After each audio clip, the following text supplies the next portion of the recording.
The Keto Diet for High Blood Pressure, a doctor's honest review. Hello, and welcome back.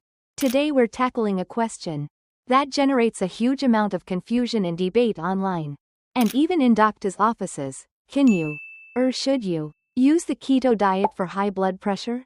On one hand, you'll hear stories of people dramatically improving their hypertension with a ketogenic diet. On the other, you'll see warnings from cardiologists that this high-fat diet could be dangerous for your heart. So, what is the truth? In this video, we are going to cut through the confusion. We'll look at the scientific arguments on both sides, the real-world evidence, and the critical risks you need to understand to answer the question: is the keto diet a viable option for managing high blood pressure? The argument for the keto diet. Let's start with the argument for how a high-fat diet could possibly lower blood pressure. The theory centers on a hormone you know well, insulin.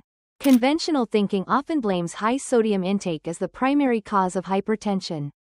But a compelling body of research suggests that for many people, the root issue is actually insulin resistance, also known as hyperinsulinemia. Here's how it works. One of insulin's many jobs is to tell the kidneys to hold on to sodium. When you eat a diet high in processed carbohydrates and sugars, your insulin levels can become chronically elevated. This signals your kidneys to retain excess sodium, which in turn increases blood volume and pressure. Chronically high insulin can also cause blood vessels to constrict and lose their flexibility. The ketogenic diet, by dramatically restricting carbohydrates to under 50 grams per day, is highly effective at lowering insulin levels. By addressing the high insulin, the diet may allow the kidneys to excrete sodium properly, potentially leading to a decrease in blood pressure. What the pro-keto evidence shows. This theory is supported by some short-term evidence. The primary way the keto diet may help with high blood pressure is by promoting weight loss. Obesity is a major risk factor for hypertension, and keto can be an effective tool for weight loss, which almost always improves blood pressure. Several studies have shown that, in the short term, a keto diet can lead to improvements in blood pressure. For example, a study on the Atkins diet, which is similar to keto, showed that participants' systolic blood pressure fell twice as much as on other popular diets. Another study comparing a low-carb diet to a low-fat diet plus the weight loss drug orlistat found that blood pressure fell in the keto group but actually rose in the low-fat group. Finally, a survey of over 2,000 people on a carnivore diet, an even more extreme version of keto, found that 93% of participants with hypertension reported that their condition was resolved or improved. The argument against the keto diet. Now, we must look at the significant arguments against using keto for heart health. The primary concern for most cardiologists is the diet's effect on LDL cholesterol. While keto often lowers triglycerides and raises good HDL cholesterol, multiple reviews have found that it also raises bad LDL cholesterol in about 30% of people. In some individuals, this increase can be dramatic. Furthermore, recent research from a large, cross-sectional analysis of the NHANES database from 2007 to 2018 found a concerning link.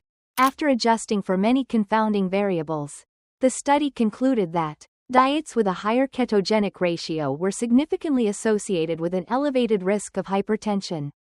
This association was particularly pronounced in middle-aged and elderly populations, and was strongly correlated with an increase in diastolic blood pressure. The salt and electrolyte question on keto. This brings us to a key question. Does salt cause high blood pressure on a keto diet? The answer is more complex than you might think. The ketogenic diet has a natural diuretic effect, meaning it makes your body flush out water and, along with it, essential electrolytes like sodium. This leads to a paradox. If you consume a dirty keto diet high in salty, processed meats without enough potassium from vegetables to balance it, your blood pressure can certainly go up. However, consuming too little sodium can also be a problem. When sodium levels drop too low, your body releases a hormone called aldosterone to retain sodium, and aldosterone itself can raise blood pressure. This is why proper electrolyte management, including adequate sodium, potassium, and magnesium, is critical for anyone on a ketogenic diet. Other critical risks: drug interactions and sustainability. Beyond cholesterol and electrolytes, there are other serious risks to consider. First, potential drug interactions. Many cardiovascular patients are on blood thinners like warfarin. A keto diet often involves a high intake of leafy green vegetables, which are rich in vitamin K. This can interfere with warfarin and make it less effective. Furthermore, SGLT2 inhibitors, a class of drugs used for both diabetes and heart failure, are generally considered incompatible with a ketogenic diet, due to the risk of a serious condition called euglycemic ketoacidosis. Second is sustainability. The keto diet is extremely restrictive. This makes it very difficult to stick with long-term, which can lead to a yo-yo effect of losing and regaining weight. This weight cycling puts significant stress on the heart, and is associated with a higher risk of heart attack and stroke. The expert consensus on low-carb versus other diets. So, with all this conflicting data, what do major health organizations conclude?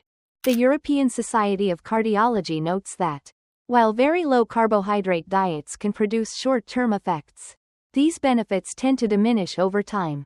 An in-depth 2024 review in Current Problems in Cardiology stated that the ketogenic diet does not fulfill the criteria of a healthy diet, and its long-term efficacy is not significant when it comes to a proven, sustainable, and safe diet for long-term heart health. Experts and major reviews repeatedly point to the Mediterranean diet. This approach, rich in vegetables, fruits, whole grains, and healthy fats from fish and olive oil, has strong and consistent evidence supporting its cardiovascular benefits. So, let's bring it all together. Does the keto diet lower blood pressure? It can, in the short term, primarily as an indirect result of weight loss and reduced inflammation. However, it comes with significant, well-documented risks, including elevated LDL cholesterol, nutrient deficiencies, and dangerous drug interactions. Recent large-scale data even suggests an association with an increased risk of hypertension. The short-term benefits often fade over time, and the restrictive nature makes it difficult to sustain. For these reasons, the keto diet is not a simple fix, and should not be experimented with lightly, especially if you have high blood pressure or other heart conditions. Any attempt at this diet must be done only under the close supervision of a keto-knowledgeable doctor or registered dietitian, who can monitor your health and labs carefully. If you appreciate this balanced, evidence-based approach that helps you make informed decisions about your health, please take a moment to click that subscribe button below for more useful health information. Thank you for watching. Stay informed, and I'll see you in the next video.